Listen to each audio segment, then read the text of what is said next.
Good afternoon and welcome back. I'm Marcus Peter. A Christian parliamentarian in Finland was just convicted for making available a church pamphlet on the biblical teaching of marriage and sexual ethics.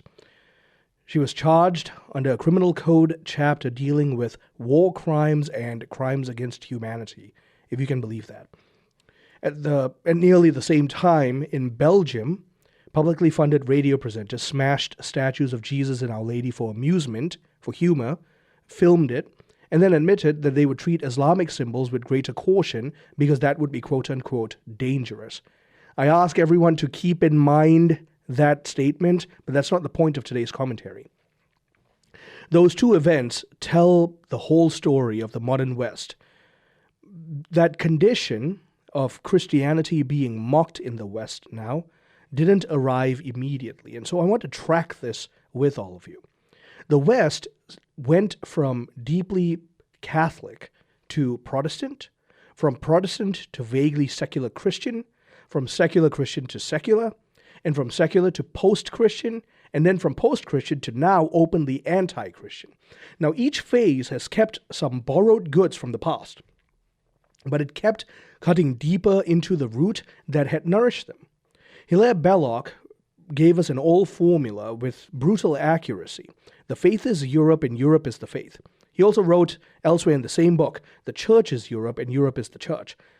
Those words sound excessive, but only to people who are historically ignorant about how Europe became Europe in the first place. The deeply Catholic West had a unified vision of reality. God ruled history. Christ ruled the kings. Nature had a purpose. Law answered to moral truth. Art, architecture, music, philosophy, political order, family life, and I could go on and on. Universities, hospitals, guilds, feast days, the calendar, all of these were raptured within a sacramental imagination that the church guided.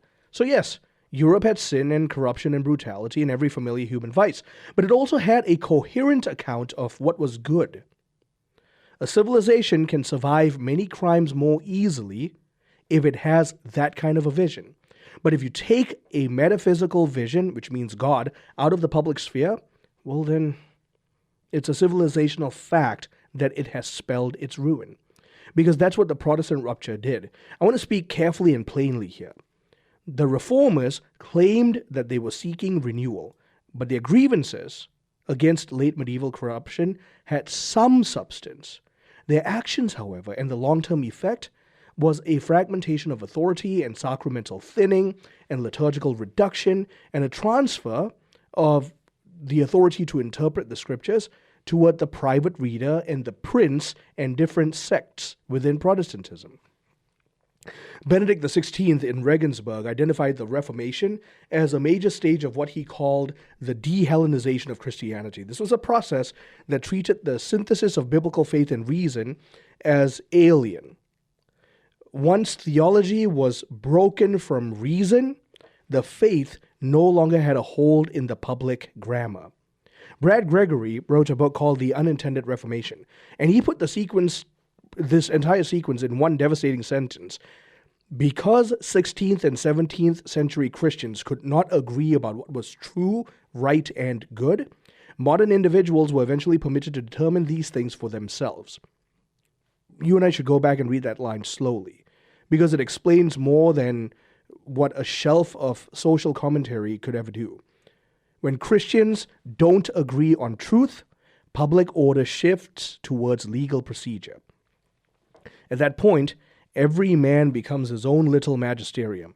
And what is he guided by? Well, his own appetite and his sentiment and his grievance. And today, his social media and his smartphone. The secular Christian phase was what came next. This was the age in which Christian language was still socially useful, but no one was adhering to Christian dogma anymore. So people still spoke of dignity and rights and charity and conscience and equality and even neighborly love. They were still baptizing their children. They were marrying in churches. They even quoted scripture at funerals. But those practices were cultural. They were not part of a living Christian conviction in society. Christianity was a kind of moral perfume sprayed over the culture at this point. And so this was a civilization that was surviving on inheritance. It was spending, if I use a banking analogy here, it was spending principal, but it was declining, and its interest was going to decline rapidly. Secularism was the next phase. J. Anthony there's a book he wrote called Junk Food Christianity, and he said this: the past 50 years have seen a steady decline of biblical mores in the United States and much of the Western culture. He was correct. And that phrase, steady decline, matters. This was not one burst. It was a sequence of progressive scandals, institutional catechesis. Schools started training children to treat religion as private. Courts defined liberty as radical self-definition. The markets started monetizing vice. Entertainment started normalizing sacrilege. And psychology replaced the language of sin with personal dysfunction. Medicine in some corners were no longer about healing nature. It was about manipulating identity. And the state stepped in where God used to be. So now the state could tell us what our bodies are, families, speech, and conscience ought to be. By that stage, post-Christian is the accurate term. Benedict XVI himself used that term to describe the era that we were in. But post-Christian society still remembered Christian symbols. It still had a bit of reverence for it. But it started parodying Christianity, prosecuting Christianity, still profiting from Christianity. It retained enough memory to resent Christianity, but it was trying to edit its own history. Paul Kingsnorth, in his book Against Christian Civilization, he described our age as a culture of inversion. What once formed the soul of the West was now being described as the source of oppression. It's laughable. Now, Kingsnorth calls this the psychic wound that has bound the modern culture, because that's the eerie agitation of the modern Western life. Those who don't have a faith hate Christianity with a vengeance. But that describes the present anti-Christian phase. Anti-Christianity goes further than unbelief. Secular society still tried to be religiously neutral. Post-Christian society tried to replace Christianity. Anti-Christian society not only recognizes Christianity, it deliberately seeks to humiliate it, to legally subordinate it, and to ritualize public shaming for Christian conviction. In Finland, Scripture-inflected moral witness is criminal. In Belgium, Christ and his mother can be smashed for entertainment. But another religion, like Islam, receives protective caution out of fear, out of reverence, you name it.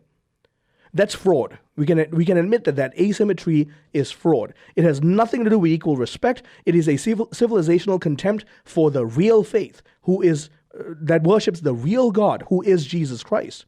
Benedict XVI saw this coming. At Regensburg, early on in his papers, he warned us against the self-limitation of reason and the pathologies of religion and reason. Once reason is reduced to the empirically verifiable, in other words, that which is material, you can't ask questions about God, ethics, man's final end, because then theology doesn't matter anymore. Metaphysics doesn't matter anymore. Moral truth is a matter of private preference. That, my friends, is where the West is right now. And in order to save itself, the West must recover the whole breadth of reason. If the West doesn't have that recovery, and technological power grows, we will kill wisdom. Our machines will become brilliant in facts, but our civilization will become brutish. That's why the decline of the West is inseparable from its rejection of Christianity. The West misplaced church attendance and killed its own soul. Its soul was formed by the gospel, the church, the logos, the sacraments, and that was its history. But you kick that foundation aside, everything crumbles. I mean, its demographics, its families, sexual chaos, speech control, legal confusion. It's ugly now. Aesthetics are gone. In the face of all of this, the answer is not nostalgia or panic. Churches must preach like eternity is real, and families must live like holiness actually matters. Intellectuals must stop flattering the age, and most of all, understand, Europe and the wider West will either return to Christ or continue its elegant suicide. History will provide its verdict. Stay tuned. I'm Marcus Peter.